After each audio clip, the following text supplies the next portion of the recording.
እግዚአብሔር እውነተኛ ረዳቴ ነው።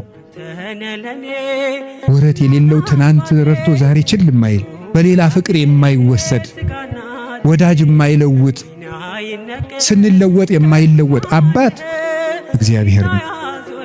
ደግሞ የማይደክመው የማይሰለች ለሁሉም የሚበቃ አባት እግዚአብሔር ነው። እግዚአብሔር አምባዬ ነው፣ ተጠግቼ ያድርማልበት የሚያድን አምባዬ እግዚአብሔር።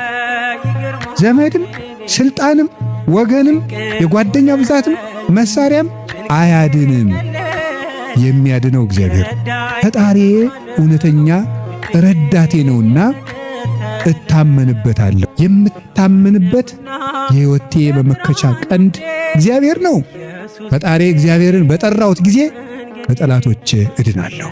የኃጢአትን ሸክም ፈንቅዬ ወጥቼ በፊትህ እንድቆም ያደረከኝ አምላኬ ሆይ ጉልበቴ ሆይ እወድሃለሁ።